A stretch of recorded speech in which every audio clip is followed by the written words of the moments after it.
Hello, my friends. We are here continuing with our Bhagavad Gita study group, which is what Tuesday nights have become now.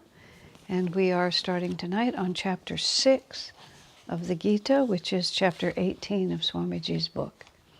So let's start with a prayer. Heavenly Father, Divine Mother, friend, beloved God, Jesus Christ, Babaji Krishna, Lahiri Mahashaya, Swami Sri Yukteswar, beloved Master Paramahansa Yogananda, saints of all religions, dear friend and guide Swami Kriyananda, humbly we bow to you all. Help us to understand your words of wisdom through this great scripture, that we may be guided and blessed with the power of your consciousness, that as we move through this world, we will see and understand your guiding hand behind everything. We are your children. Awaken us. Om, peace. Amen. So have just a moment of silence and then we'll start. Om, peace. Amen. Unfortunately, my friend Keshava has his own class to give tonight, so he won't be gracing us with his chanting. I'm happy for those he's gracing with his presence, but I'm sorry that he's not with us. So we'll just start right in. This is now chapter 6 of the Gita. There's 18 chapters to the Gita. The chapters in Swami's book do not correspond by number, so we're actually chapter 18 of Swami's book. And this chapter is called The True Yoga. Chapter 6, stanza 1 of the Gita. The Blessed Lord said, "The true renunciate and the true yogi are those who perform dutiful actions without desiring their fruits, not those who, eschewing self-offering, act with ego motivation, nor those who, in the name of renunciation, eschew action." Swami points out, much of what Krishna says here he's already said before. So in case you notice that it does sound familiar, he says he's just re-emphasizing the fact that the spiritual life is ego transcendence. And of course that is a message that that is the essential reality of the spiritual path. There's a confusion that we get into that I certainly have experienced myself and I meet in others, which is that we think that self-realization, because we have the words perfection, Jesus says, "Be ye therefore perfect as your Father in heaven is perfect." We attach a very human meaning to that. And so as we strive for self-realization, we try to become more and more perfect in everything that we do. The Catholics actually have a word for it because they've been running monasteries for a really long time in the West. And they call it overscrupulosity, where you just keep trying to make everything that you do right. And that it's not as if we shouldn't strive for that kind of perfection, but we get a confusion in our mind as to what self-realization itself actually is. We think it means we never make mistakes, we never have bad days, we never get short-tempered. But what happens sometimes when we're thinking so much about making ourselves perfect is that we become so self-involved that we actually entirely miss the point. In Patanjali's Yoga Sutras, one of his sutras translates into English as "missing the point." When I first heard that, I thought it was sort of a joke. I said, "Swami, really? That's what the Sanskrit translates into? Missing the point?" He says, "Yeah, because it's very important that we be warned." Patanjali's Yoga Sutras are these ancient aphorisms that just describe the entire spiritual path. Swami wrote a commentary, a small commentary, relatively speaking, on the sutras. I've done a whole class on it. It's well worth studying. They've endured for centuries. And so everything that's in there, his aphorisms are very pithy. The Patanjali aphorisms, they're very pithy. So that he took the trouble to say that missing the point was one of them really caught my attention. Because it's easy to just make up something and then become committed to the idea that somehow that's inspired wisdom.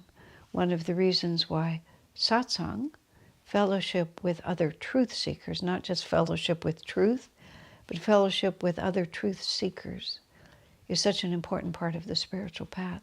Fortunately, because of the internet, you can always find good company. You can always find either some live activity, or at least something recorded or something streamed to you in the moment, so that we can not miss the point.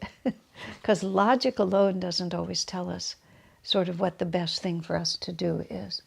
So let me just, instead of becoming, so at a certain point in my spiritual life, I came to understand that self-realization, first the phrase came to me as self-forgetfulness.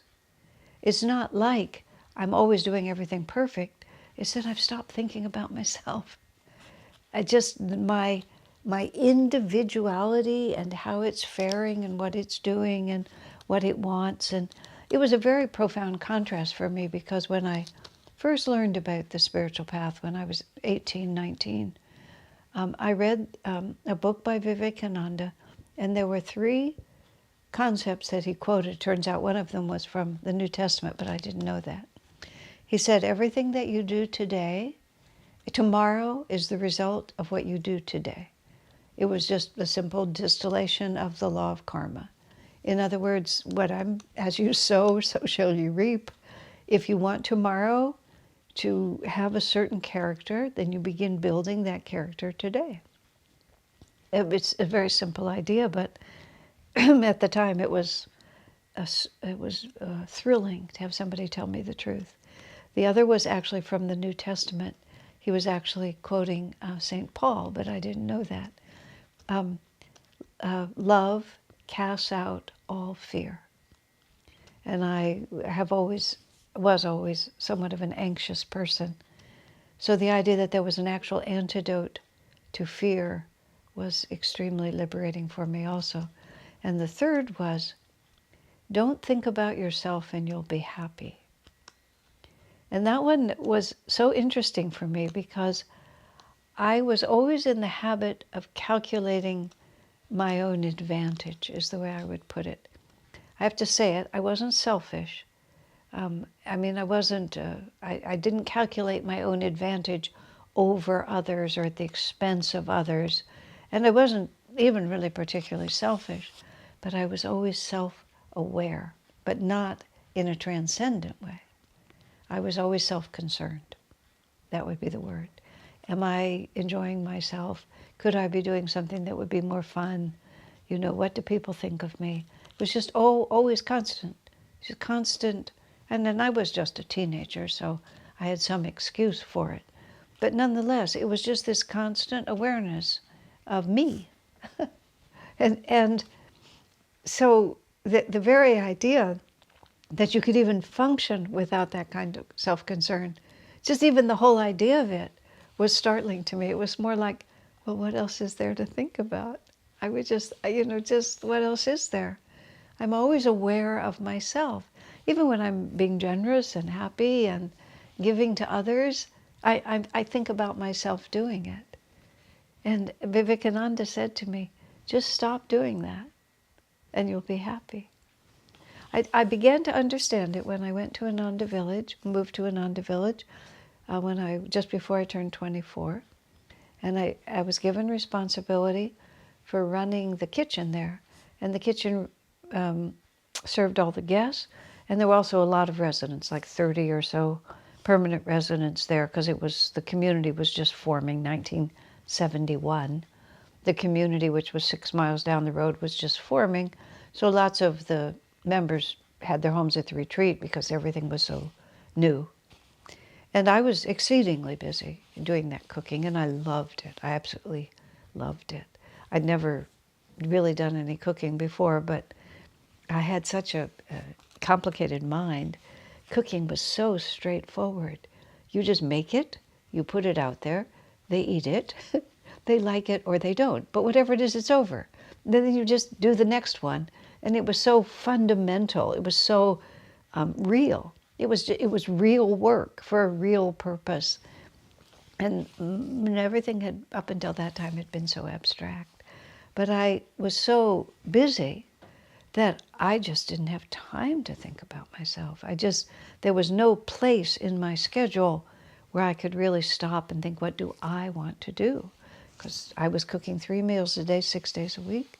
And on the 7th day, I took the big truck into town and did lots of people's laundry, 20 loads of laundry, and shopped. And it was just marvelous. But it was always serve, serve, serve, serve, serve. And there was just, don't think about yourself. I'd never been happier. Just like that. Now, that was not ego transcendence by any means. Ego transcendence is to identify with a reality greater than the self, and to lose that definition of oneself as separate. But it's the beginning of it. And that's why service is such a powerful, selfless service is such a powerful tool for dissolving the ego.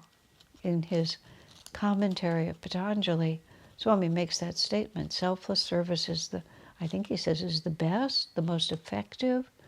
He says something quite unequivocal about the importance of selfless service because it breaks that thought of what's in it for me. What can I get for myself? What am I going to get out of this? And that's what I discovered inadvertently, just by chance that summer. I'd always wanted to serve before I came to Ananda, but the problem was, one, I didn't know where or how, and I didn't have anything that I believed in enough to really have it take me over and be stronger than the habit of self-concern.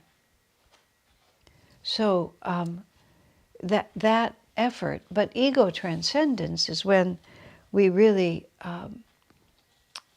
the great saints have it like this. Master walking with Swamiji around the grounds of the desert hermitage where they were together working actually on the commentary on this book, not this actual edition of the book, but Master's commentary on the Bhagavad Gita.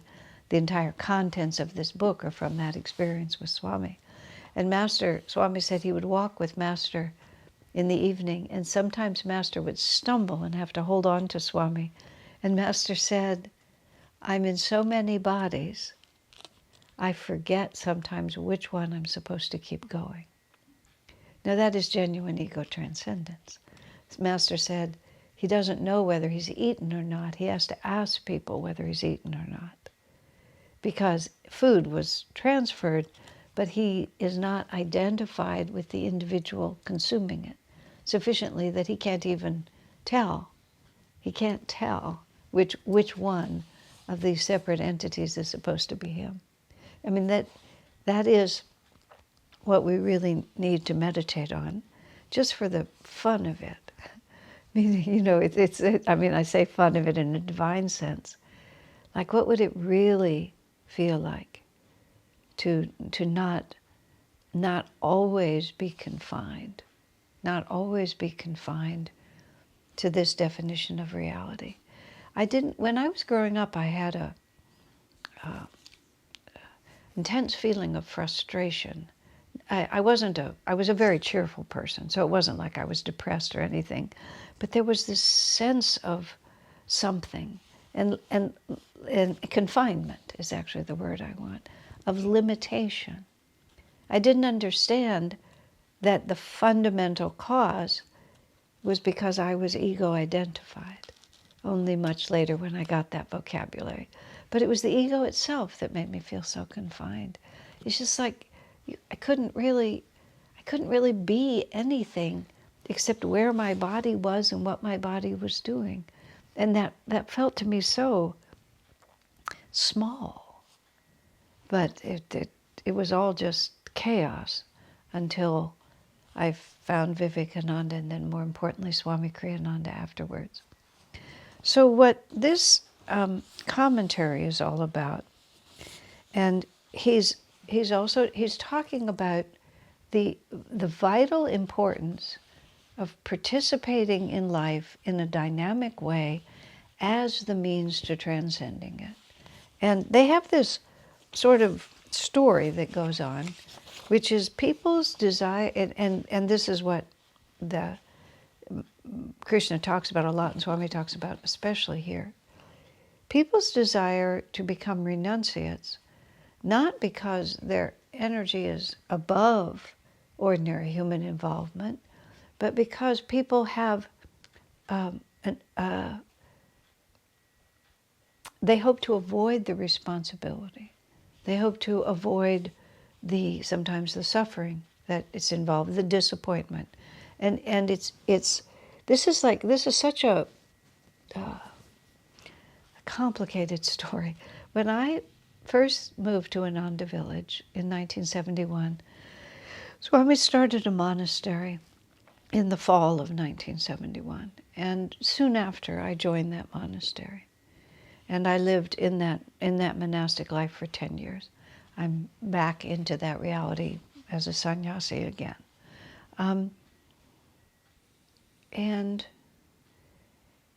There was a group of women there together. We lived together in one section of Ananda, in the part of the land called Ayodhya, where Swami Kriyananda has the Crystal Hermitage now. And there was about 6 or 7 of us, and I could count like this, but it was around that number. And we were all in the monastery because it felt bigger than any other way of life. And we were there because it made us really happy to be living like that. Now, yes, of course, that's why you would do it. But it was very interesting because over the years, over the 10 years or so that we were there, a lot of other women came in and out of that situation. And most of them came because either they wanted to want that life, not that they wanted that life, but they wanted to want that life, or because they thought, well, I'll put it like this. I had a conversation with someone once, and this was after Swami started the Nayaswami order, which was 2009. And in the Nayaswami order, he was reforming the order that Shankaracharya started. And the Nayaswami vow is the vow of complete renunciation, is what it's called. And then the novice sannyas vow is either you become a brahmachari if you want to be single, or if you have a partner, you become a tyagi. And that's like, it's a novice before you take the vow of complete renunciation. And then there's a third vow, which is the fourth vow, actually called the pilgrim's vow, which is for people who aren't married or their partner doesn't want to take the vow, or they're single and they don't want to be a brahmachari. And it's every bit as powerful as any other vow that you can take. In fact, it's a gorgeous vow. They all are. But I was talking to somebody who wanted to be part of the order, and they said to me they wanted to take the Nayaswami vow. And it did not feel to me like that was the appropriate vow. So I asked them, why? Why are you thinking of that one? Well, it's the highest vow. You know, it's the most powerful one. It's the real commitment. And that it wasn't really like that's a bad idea. It's not. It's just not the way to think about it. The person was a highly accomplished person, set their mind to whatever they wanted to do. So if they're going to do this, they're going to, go to the topmost vow. That's just the way to do it.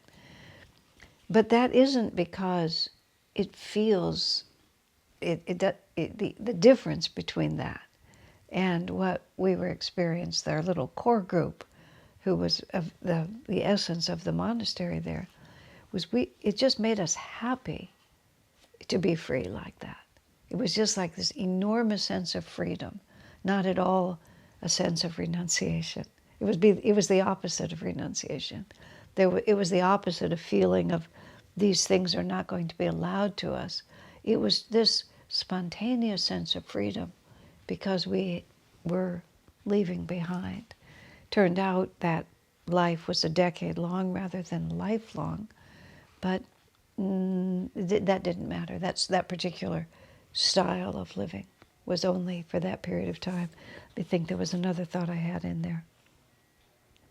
See if I can find it. Just for a second. No, I can't. It's gone away from me. So, but the end of that, it's not anything external. Even the very thought that some external reality could advance us spiritually is a fundamental confusion. And this is what Swami and Master are addressing here. And he says with great strength, Swami does here, that there is really no difference between the renunciate and the person who, he uses the word a samsari, which I don't know if that's a word he's coined or not. Samsara is the endless flow of this world, of the material world, the waves of samsara.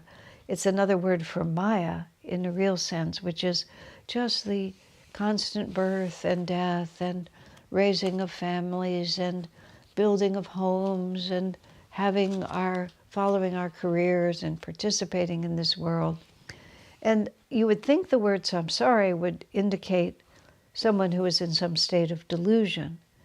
But Swami doesn't use it that way. A samsara is someone who participates in the ongoing flow of samsara, who participates in society, who has family, who relates to family, who becomes a husband or a wife, a mother or a father, who follows the duties of a daughter, who raises the children and then becomes the grandmother. And I had an interesting encounter, just a very brief encounter with a friend from another culture who's recently become a grandmother.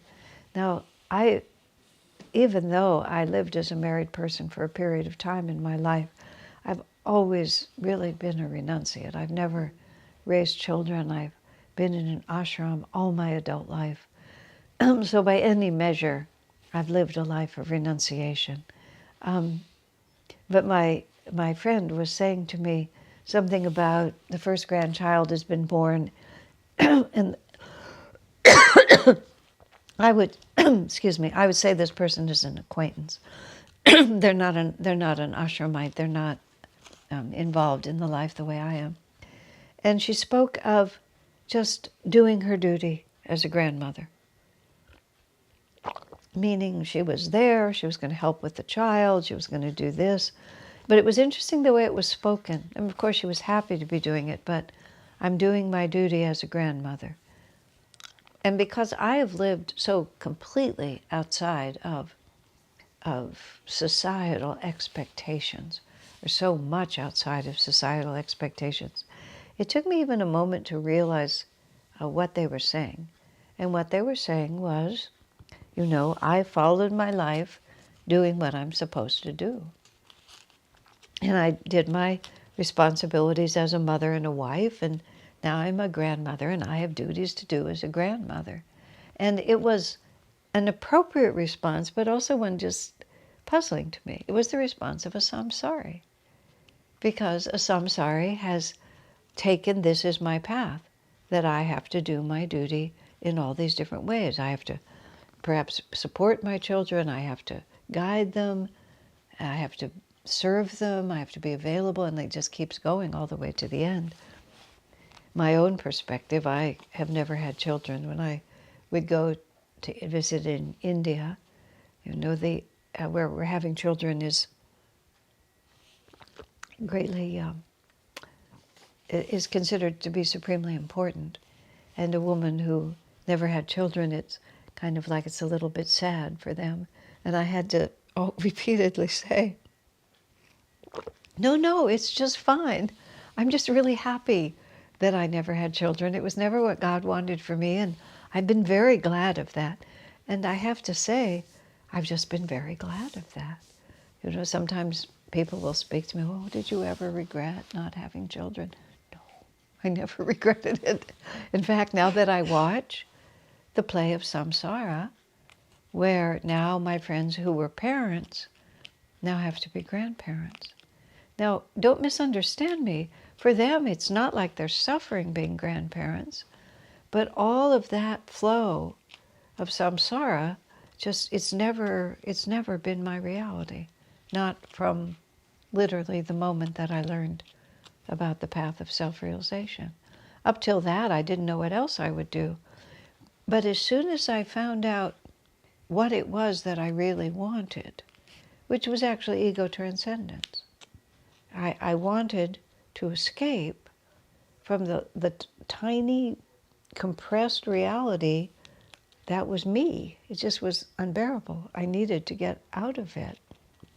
And I also just didn't feel that any participation in this world, you know. I'd planned to have children. I was going to do all of that. I was going to have children. I was probably going to be a teacher of children. You know, I just had this whole picture in my head, none of which happened. But I was going to participate. I was going to make it go like that. But when it came to me, that when I met Swami, and not only could he teach me, but he had a life for me. You know, there was this life, and this life was going to be an ashram. We called it a community, but it was an ashram. And even in that ashram, for those who felt inclined to be samsaris, to get married, to raise children, to be grandmothers if they wanted, grandparents if they wanted to be, you know, just all of that, but all in the context of we're really doing something else. Now, the reason I was talking all of that about, you know, the call, the personal call I felt to be a renunciate, is that Krishna and Swamiji and Master are trying to explain to us that you don't become a renunciate just because you think it's better. You do it because it really feels like the right life. And you don't become a samsari thinking that you have failed in your spiritual effort, because the samsari has exactly the same opportunity to disidentify, to break the identification with that separate ego. Now, in certain ways, the temptations to be involved in who I am, some people could say they look like they're more rampant in a samsari life, because there's so much identification. You know, I realized when I lived all the years as a brahmachari, and then I married for a number of years, as long as when I was a brahmachari, my gender, and even the presence of my physical body, there was nobody constantly reaffirming my individual existence. That's the only way I can put it. You know, I had my sisters, and I had lots of friends, but there was no relationship that was defined by my gender or my physical self. And once I moved into the householder, which I did for a time, there was suddenly this, I had a name, and I had a parallel, you know, I had a parallel. That was, and it was very interesting to me how much it shifted things. And if I had ever had children, then I would have also been a mother. You know, all of these names that are all related to the body that I had. When I was a brahmacharini, when I was a nun, and now as I am again as a sannyasi, and in Ananda, in the Nayaswami order, you can have a partner and still be a Nayaswami. So I am a single Nayaswami, which I love it. I mean, it just suits me exactly. It's where I started and it's where I intended to be. Just here, where nothing has to remind me that I have an individual identity. I have no label that's related to the body that I inhabit. And that's the power of being a renunciate. And this is why Master goes to great lengths. And see, this is also a very important part of Master's mission. This is a very important part of Ananda's mission. Master came to start these spiritual communities, among many things, but to start these spiritual communities where everyone of every lifestyle could still be totally dedicated to the search for God. This is a characteristic of Dwapara Yuga. This is a characteristic of a higher age. This idea of these being very separate realities, and even worse, the idea that if you're serious, then you become a renunciate. And only, if it's unfortunate, do you become a samsari.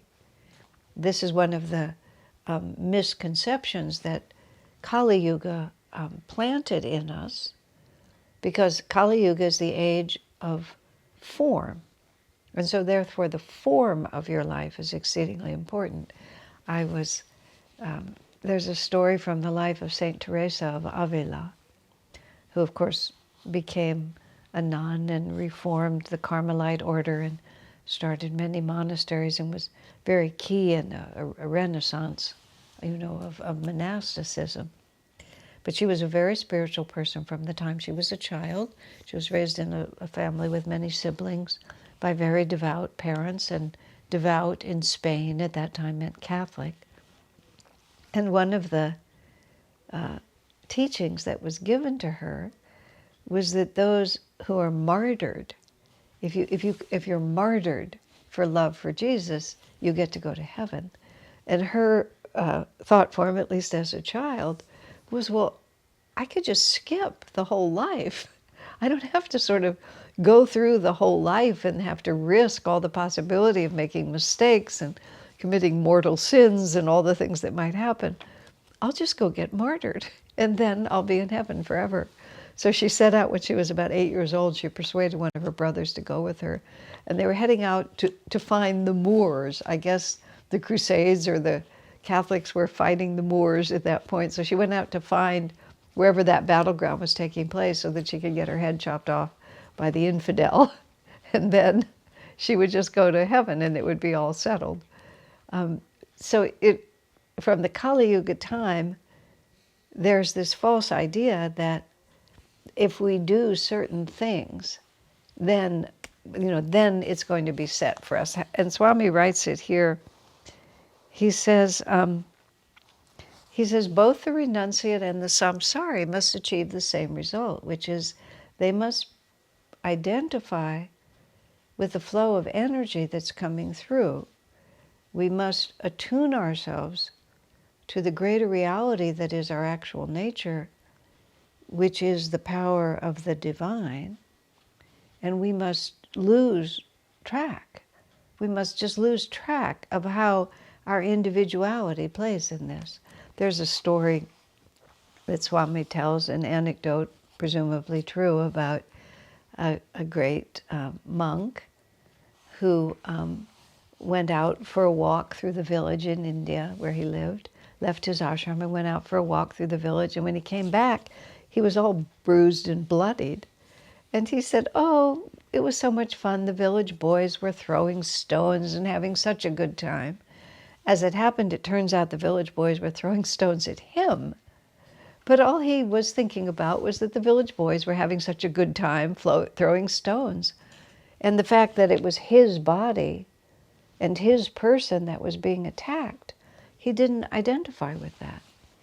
It was just the flow of energy. And there was no part of him that drew a particular square around who he was. And that's what spiritual growth really is. It's not, as Swami puts it, scoring points in the game of pleasing God, he said, what every human being, wherever their lifestyle, is to unite their inner spirit with the divine. Now, Master, but what I was saying is that the point of starting Ananda as one of Master's World Brotherhood colonies is to create literally an entirely new concept of what marriage and family life can be. To break this Kali Yuga-based idea that the form of your life determines your spirituality, rather than the consciousness with which you live your life. And then, as I was saying at the beginning, Master puts into this repeatedly that some people just, and I mean, I don't have any identification with this, so I just have to repeat it because they say it. People just want to avoid the burden of responsibilities, and so they'll become a monk instead, because they don't have to worry about earning a living, I don't have to worry about getting along with people, I don't have to worry about raising children. So it's a desire not for a greater level of energy and awareness, but a desire to skip it, to go underneath it, to be irresponsible. That's why a samsari becomes responsible. Like my friend said, you know, I'm a grandmother, I'll do my duty as a grandmother. That's, once I've chosen this path, I have to follow it through to the end. In India, they sometimes make a very big deal about that, beyond reason, really. That you have to have children. You have to marry because you have this duty to society to sort of carry on society. No, you don't. We have a duty to God, period. And we need to do that which draws us closer. So, Master says to us, Swami says to us, if you feel any call, and you are free and you're not already committed to another way of life, if you feel a genuine call, it's really worth at least exploring whether that call is real for you. I mean, one gets a taste of a certain kind of freedom, that even if it's not a lifelong commitment, it gives you an idea of what's possible. And it can inform everything else that you do. I remember when I was living as a brahmacharini, I lived in this little trailer that I'd paid $150 for. It was just a little ratty thing, but it was perfect. I owned almost nothing. I had a mala that someone had given me, Rudraksha mala, that was very precious to me. I kept for many years, and I had a harmonium. I had a very good pair of winter boots. That was pretty much it. I mean, I had a good rain suit, and I had a warm jacket, and I had a down sleeping bag, which I used as a quilt. Those were essentials. I did need those things, and I had propane. I had very little, and the fun part of it is I looked forward to having less. That was how it felt to me. I had very little, and I looked forward to having less. My life turned out to be quite different. I mean, I'm filming in the house that I live in, and you can see it's quite a palace, which I'm still quite surprised that I'm here. But anyway, here it is. Things have turned out quite different than that. But just the idea of that kind of freedom. But so you can't think like that if you have children, or if you have a spouse that you have to be responsible for. You just can't. It's wrong to think that way. Let's see, how did this work? When Swami was developing that was the first initiation of the Nayaswami order. It was in Italy. He was living in Assisi, and a number of us came over from America or from India for the first initiation. It was in November of 2009. Interestingly, it was 40 years, almost to the day, of when I met Swami Kriyananda. Perhaps it was to the day, because I don't know what the exact date was, but I met Swami Kriyananda in 1969, the week before Thanksgiving, and this initiation was 2009, the week before Thanksgiving, so it was right at the same time. But there was some, things were being defined, and some people wanted to become tyagis, which was basically, is a novice vow to become a sannyasi. But they had children, they were raising children. And in the moment, Swami had to sort of sort this out and said that no, they couldn't, because the tyagi vow was inconsistent with the kind of personal love you have to express to your children. That was one thing he said.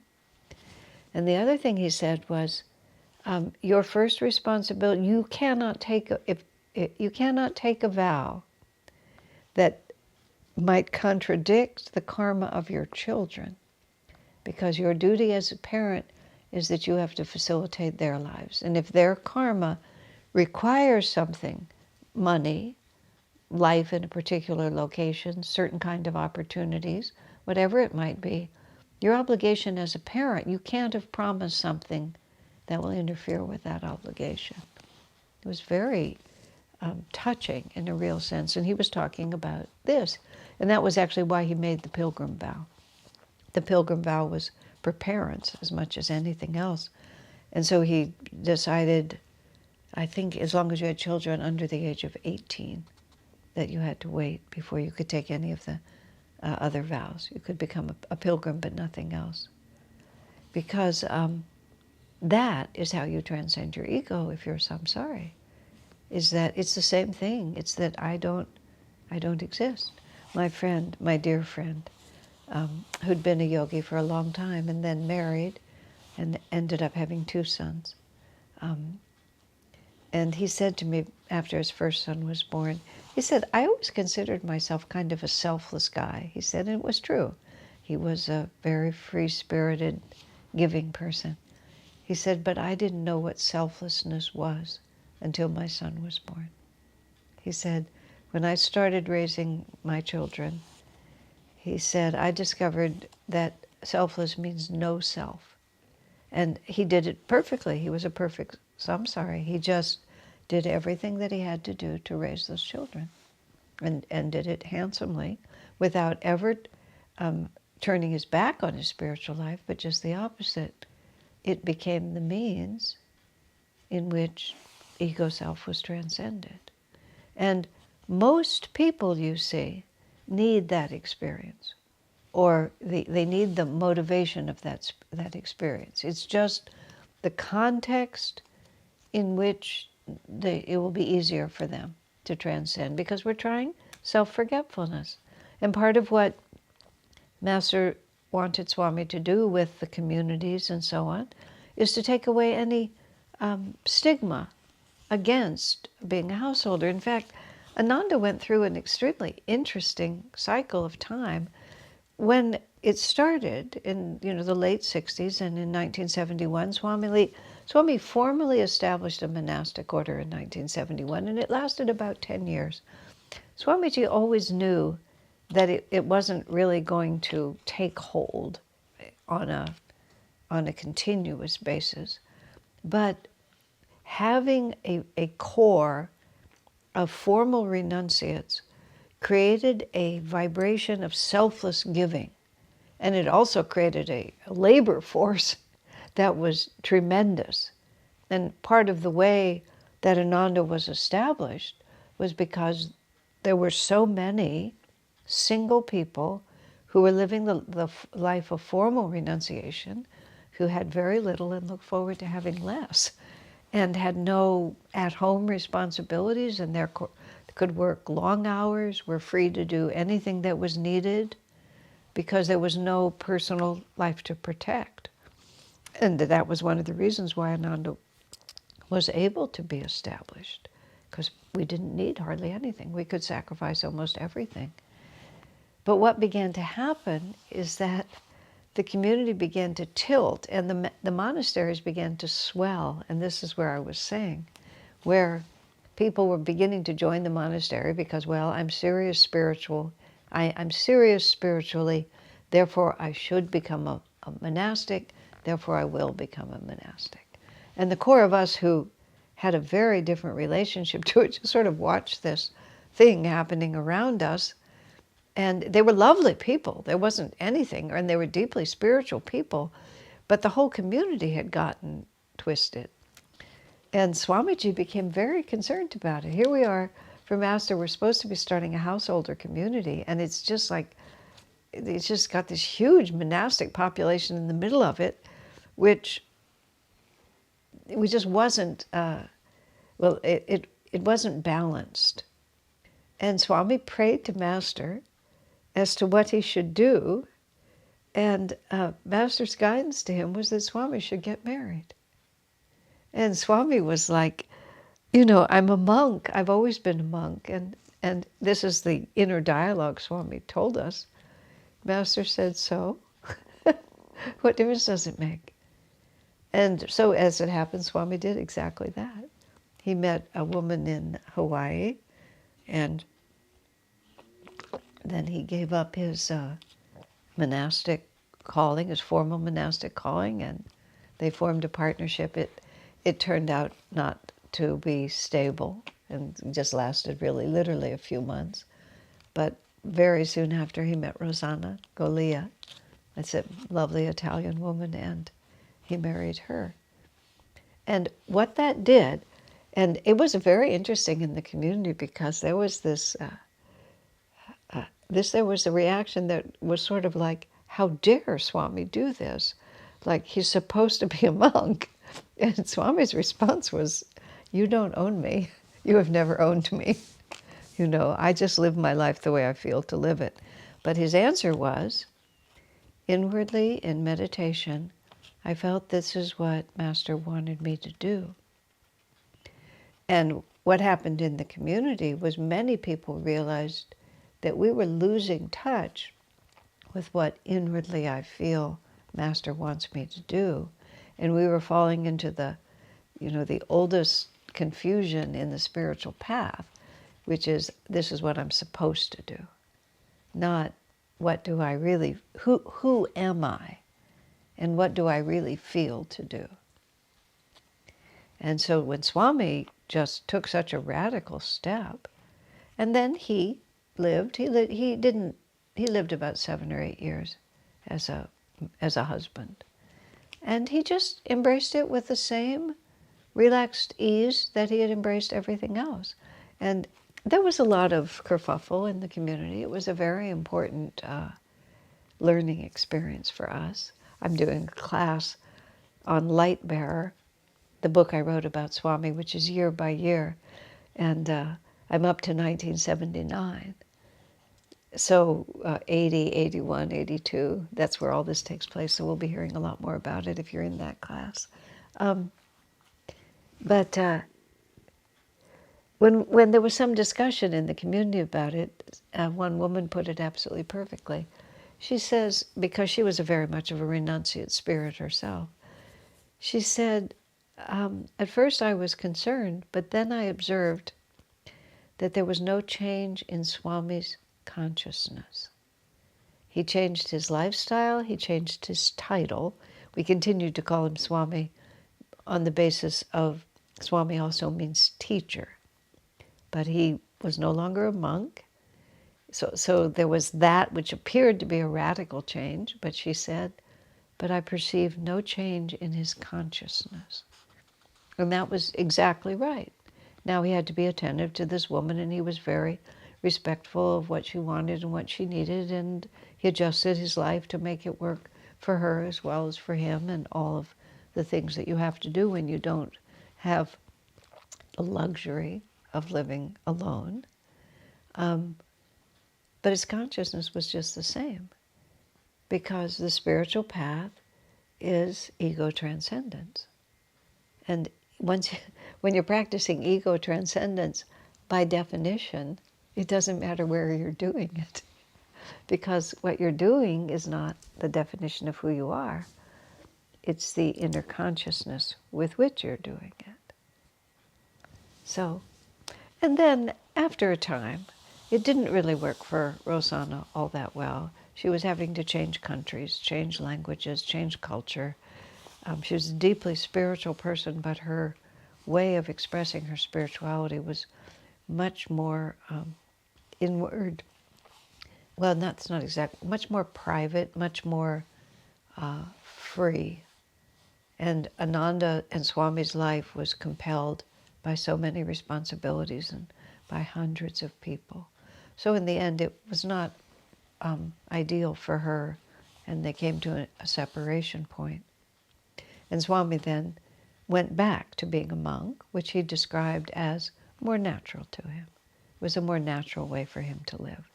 He was exceedingly well suited for it.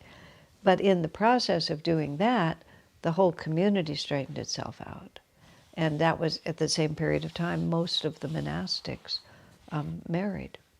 And then all of a sudden, Ananda became a householder community instead of being primarily a monastic one, which was what Divine Mother wanted for us to do. But the fact that Swami just moved from one to the other, and once we all sort of got the wave, just also helped us to understand that. Because so often in religious life, if you walk away from the monastery, you're considered to have fallen. And, it's just like you're beyond the pale, and your salvation now, where, it was assured before and now it's in question. And all of this is just not true. Here it is right in the Bhagavad Gita. And this is what Swami profoundly and deeply wants us to understand. He also says, let me think how Swami, but nonetheless, Master says, how does he put it? Those who marry as a necessity will have to be born again that they may learn to live for God's love alone. Master says. Swami then adds that many of my Guru's most advanced disciples either were or had been married. Oliver Black, Rajarsi Janakananda, Sister Gyanamata, Mira Mata, Tara Mata. Just like marriage just enters people's lives. The key here is those who marry as a necessity. And then the Master goes on, Swami goes on to talk here about the longing that we have as human beings to fulfill ourselves in the material world, and the gradual realization that we must live for God alone. So it's a balanced sort of story that's being told to us here. It's very interesting, and Swamiji has commented about it a lot, that specifically about the appearance of Mother Mary in Medjugorje in recent times. And she started appearing to a group of children, and historically, in the last 100 and 200 years, every time that Mary had appeared to children who were visionaries, those children entered monasteries. That's what they did. But the visionaries in Medjugorje, Mary guided them all to become householders. And there's a woman, I can't remember what her name is right now, but I read her book. Her book is called My Heart Will Triumph. And that's actually a quote from Mother Mary. She's been a visionary for more than 30 years. Mary has been appearing to her. Mary doesn't appear every day. Now I think Mary comes to her once a month. But she's married. She's had children. Her children have had children. She's a grandmother. All of that is happening. And she sees the Virgin Mary in vision. So it just, isn't that interesting? That we're trying to set up a whole new model. It's not like, oh, I've been singled out with this spirituality, now I must carry that to a monastery. Now I carry that out in the everyday world. But it's very interesting in this woman's book. She says, even though, of course, the visions, she said, this is what she was talking about. She talks about being a mother, and she talks about that she's like any mother. Her life is totally defined. Her love for her children is the defining reality in her life. that she's always conscious of her children. Except when Mary comes to her, she totally forgets. She totally forgets that she has children, that she has a husband, that she has a home. Everything is forgotten in the presence of Mary. And this is a repeating experience that she has. And she also talks about the anguish of coming back to this world. But when she's here, you know, she's devoted and dutiful and all that love is there. She doesn't express it by being distant from the responsibilities that have been given to her, but those responsibilities disappear when her consciousness is lifted, because her egoic, she's completely transcended the ego awareness that is required to know that these are my children. How else would you even know that these are my children? You have to be sufficiently identified with this body to know. Master often asks the intriguing question, a person may be so devoted to their child, and that child dies, and then they're grief-stricken. If that child is reborn next door, you know, does the grief-stricken mother have the fulfillment of the child next door? Could be the same soul. Or is it just because it was mine? The ego identification with it. You see, so these are all the complicating features of being a samsari instead of a brahmachari. But nonetheless, we are all going to the same place. So, let's see.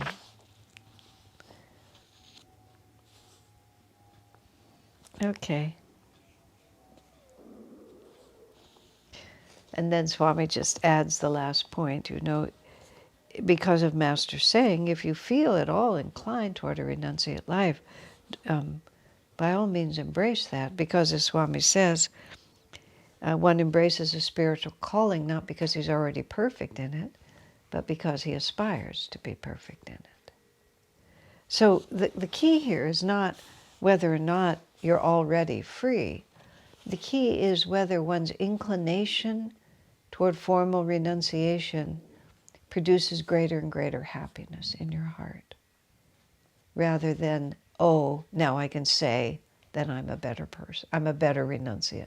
As Swami says, I'm trying to score points with God. If we're just trying to score points with God, we score more points by being deeply, happily ourselves. The word that I think of for myself when I think about this, because I've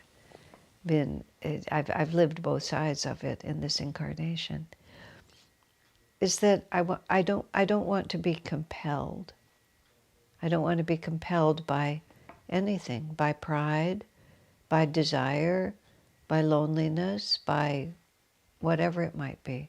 Compelled meaning that that's what's married because of necessity. I'd rather be able to be centered in myself and live from that inward calling instead of outward compulsion.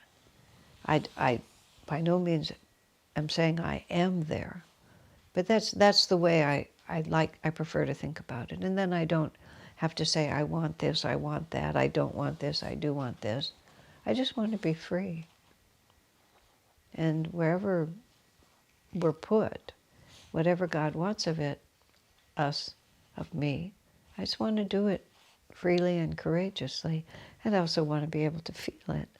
What is it that God wants of me? Ego transcendence. Okay, so now, chapter 6, verse 2. Understand, O Pandava, Arjuna, that what the scriptures call sannyasa, renunciation, is the same thing as yoga. Indeed, without renunciation of selfish motive, sankalpa, selfish motive, one cannot be a true yogi. So that's what we've been talking about.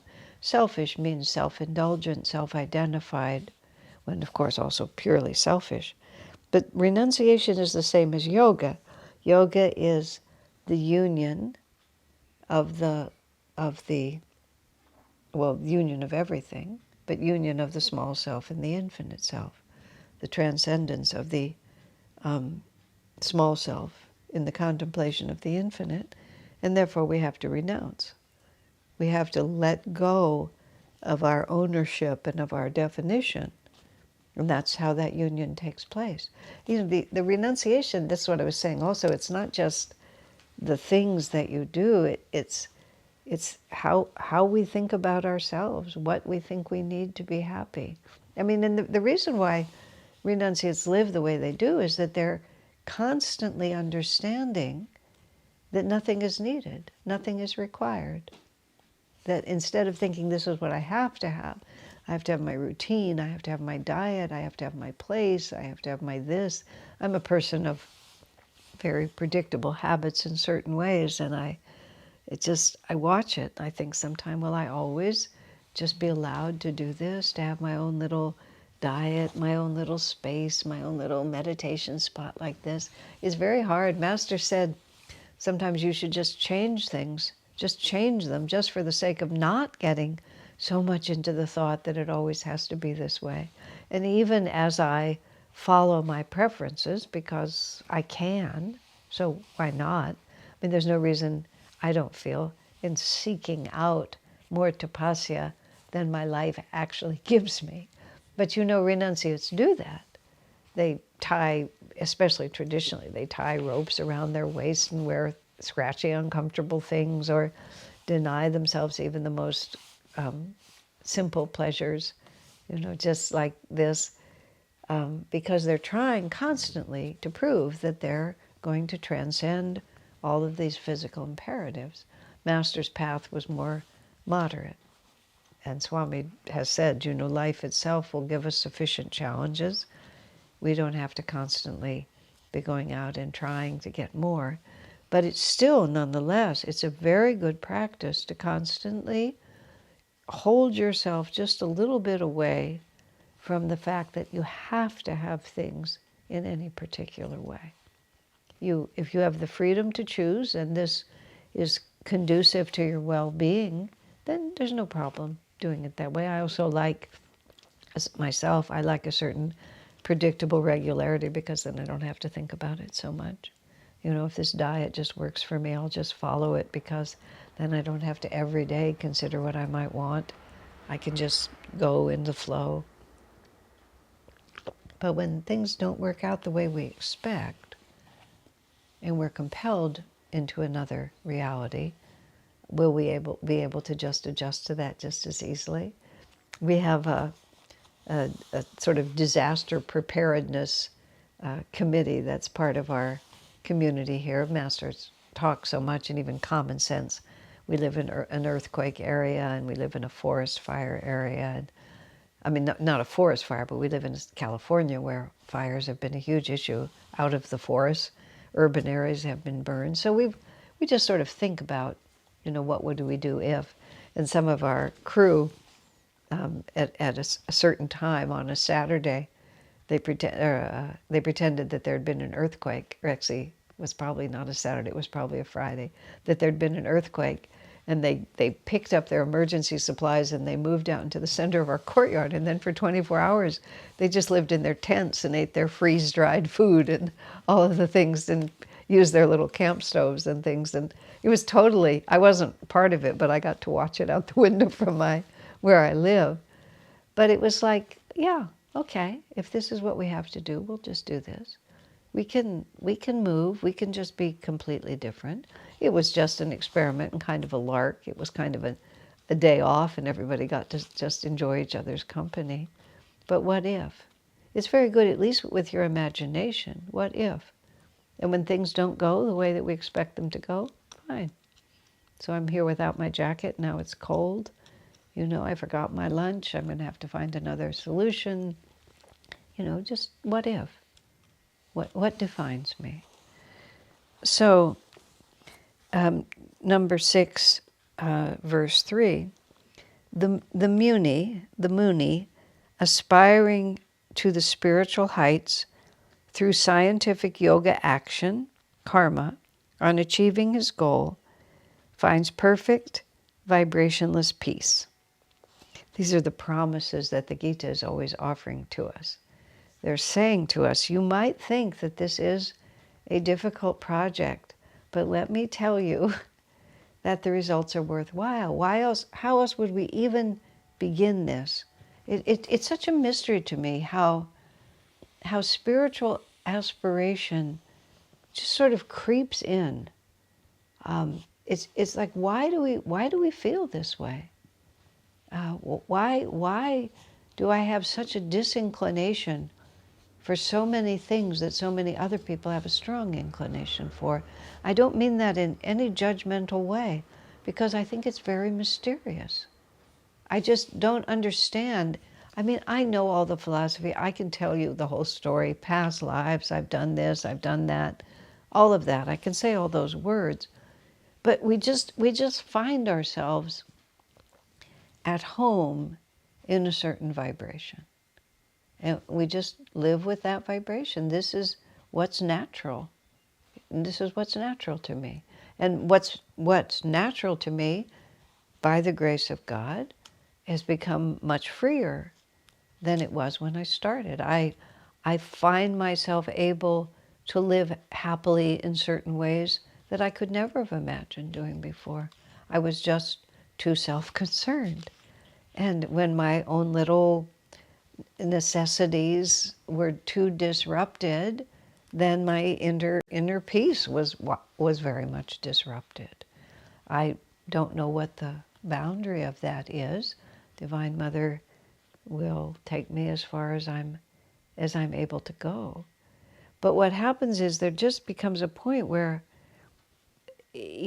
one believes what Krishna says because Krishna's saying it, and one has had enough experience of the truth of the scriptures, and one has developed enough sensitivity to feel the truth of the scripture. Somewhere in the Gita, I don't know whether it's behind us or in front of us in this reading, but there's a verse that talks about sort of our gradual ability to comprehend the spiritual teachings. And it talks about, at first nobody ever talks to you about it. I mean, at first meaning over many incarnations. Then people will talk to you, and as soon as they start talking to you, I'm not quoting exactly, as soon as they start talking about spiritual things, you have an uncontrollable desire to go to sleep. You just fall asleep like that. And then you reach the point where you can stay awake, but you don't have any idea what people are saying to you. It just doesn't make any sense at all. And then it begins to make sense to you, but you forget it as soon as you walk away. So like when you're sitting right there, you can understand it. Purushottama, Joseph Selby is his American name, has written a book called The Physics of God. It's a wonderful book. And he's gotten another one coming out, which is about neurotransmitters and divinity. He writes very interesting books. The Physics of God is just exactly that. It's how science and spirituality come together. For a long time, I couldn't understand any of that at all. I just couldn't understand it. I have no scientific background. Now, I understand it while I'm reading the book. And I understand it when Purushottama is giving a seminar and I'm sitting there listening. I actually know what he's saying. But as soon as he stops speaking and as soon as I close the book, I can't remember it. I can't even begin to say it. And so that's what the Gita is talking about. There's a point at which you begin to comprehend it, but you can't keep it. You can't retain it. You can understand it, but you can't retain it. And then after a while, it begins to stick with you. And then you go on from that. Why? It's because of experience. It's because of paying attention to the consequences of our own actions. And as we begin to be able to benefit more, we learn more. And all of a sudden, we're learning about the chakras, and we're learning about the inner energy, and we're learning about the fact that I could interiorize my consciousness. That I'm not just living in all of this. that the reality that I'm perceiving outwardly emanates from inside. It's not just me adjusting to it in the physical outward way. It's also that I myself, I'm the inner cause of all of this. Many people just don't know that. It's incomprehensible to me not to know this, but this is what it is. Just a moment. It's slipping from my head for a second here. In Swami's autobiography, The New Path, in one of the last chapters, it might be called His Last Days or something like that. It's right at the end of the book. Swami starts talking about great spiritual families and how these great avatars come again and again, and how they become great stars in the cosmic firmament, and how increasingly other souls are drawn to them, and then they become great spiritual families, become great spiritual nations. And he's just talking about this gradual accumulation of magnetism, and how you see, this is the story that God lives out. Swami says in the previous commentary, there's this beautiful phrase. He says that he talks about how sometimes people say that God made creation so he could enjoy himself through many. And Swami's often commented that he doesn't enjoy himself through very many because people suffer so much. So it's Swami's writing, it's not sensible to think that God enjoys the fact that so many people suffer. It's a philosophical problem that people get all tangled up in. There's so much suffering. If God made creation, why did God make people to suffer? Swami says the only answer to that must be that the divine is rejoicing because the divine knows the end of the story. And the end of the story for every jiva, for every created individual, is that we will find our way home. And when we find our way home, then everything that we long for, this is, Master says, the longing for a human companion is the longing for a divine companion. We want perfect love. And we do our very best to create perfect love, and we're more or less successful. And Master said, human love, perfectly expressed, is almost the same as divine love. And furthermore, he said, in order to win the love of God, we have to also win the love of at least one other person. In other words, we have to learn to behave. The process by which we get closer and closer to the divine is that we face and we overcome the limiting ego conditions that prevent us from enjoying this world the way we're meant to. But the real joy that God has for us is that he knows that in the end we will become perfect yogis. Swamiji, one of the sweetest things that I know that Swami has said, it's really touched me deeply, because if we are at all sensitive, and the more your consciousness expands, the more sensitive you become rather than less, just more aware of other people's realities and more connected to everything that happens. There's a story, an autobiography about Lahiri Mahashaya, I believe, who was meditating and suddenly began to cry out that he was drowning. He was drowning off the shore of Japan. And then the news came out the next day that some hundreds of people, some ship had capsized and hundreds of people had been drowned. Right at the time that Lahiri Mahashaya was feeling it. He suddenly felt their fear. He suddenly felt, the premature, the sudden, unexpected ending of their incarnations. And he felt their suffering, and he suffered with them. So that's another profound challenge, and this is why people run away from it, going back to the subject of people becoming renunciates for the wrong reason. They just don't want to, they're afraid of it. They're afraid of all the things that could happen if I love someone and they die, if I love someone and they betray me, if I have children and my children disappoint me, my children turn against me. The first response when we have all that suffering, I mean over incarnations, is that we become false renunciates. We're not becoming renunciates because we've transcended these things. We become renunciates because we're afraid of them. We're afraid of what's going to be asked of us. And that's not the same as freedom. That's being compelled. That's being compelled by our fear. Freedom is to do whatever is necessary. So speaking of this sometimes almost unbearable awareness of other people's sufferings, Swami said, whenever I see, he's speaking of himself, whenever I see people who are very unhappy, Swami said, I think how much sweeter then will be the day when they find their home in God, when their heart finally turns toward the divine.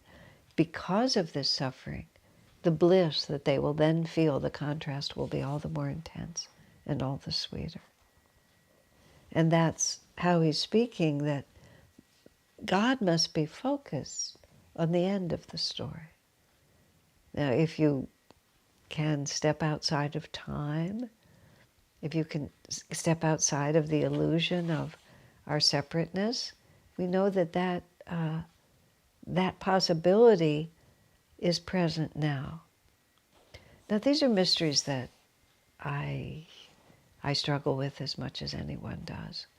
But these meditations, these are ways of using our creative imagination and our power to visualize and to take the words of Krishna, where he says, on achieving his goal, the yogi finds perfect, vibrationless peace.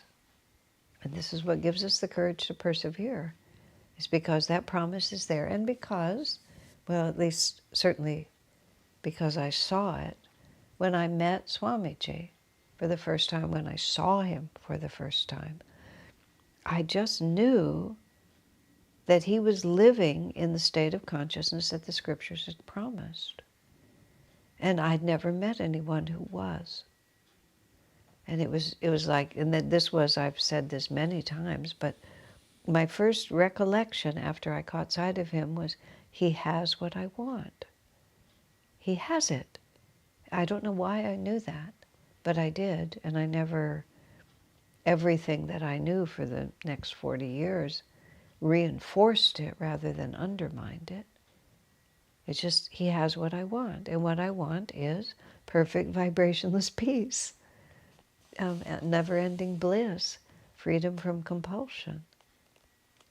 And then how he lived, and what was so fascinating about Swamiji, which is this, the book I wrote and the course I'm giving on Wednesdays, is he lived.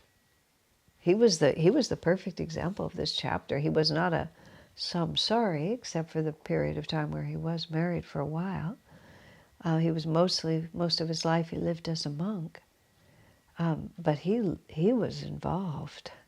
There was no ounce of him that was shirking responsibility. He said in something else I was reading that his way of serving Master was his creativity. He said Master commended him for the creative way he served. And, Swami lamented on occasion that he would have loved to have just sat and meditated, but that was just never the life that was given to him. He started a community and wrote hundreds, 150 books and hundreds of pieces of music and took care of thousands of us. I mean, he never had his own biological children, but he had more children than anybody could even imagine. And he never shirked his responsibility, never once. But he did it without egoic involvement in it. But that didn't mean he did it without heart. His heart was just wide open. He was totally unafraid. And he suffered. It wasn't that he was unafraid and nothing ever touched him. He was wide open, unafraid, and he was vulnerable. But that was part of what it is when you offer to help people. That's what you do. You have to take it on. Again, this is like renunciation allows you to be much more deeply committed because there's no ego self to protect. And this is what the contrast that they keep talking about. You can't become a renunciate so that you can protect your ego. You become a renunciate so that it doesn't make any difference. The boys and I were having so much fun, they were throwing stones. It's just like they were throwing stones at me, but like, so what? What difference did it make? Swami points out in here, those who come back to help are often persecuted the worst. Swami was relentlessly persecuted for most of his adult life. He sort of laughed. He said, the phrase was, I sprinkle persecution on my breakfast cereal. He said, I've grown so used to it, it doesn't mean anything to me now. Number 4. He who has overcome attachment, not only to sense objects, but to sensory activity, and who has achieved freedom from all ego-motivated planning, is said by the wise to have attained yoga rudha, the firm union of soul and spirit.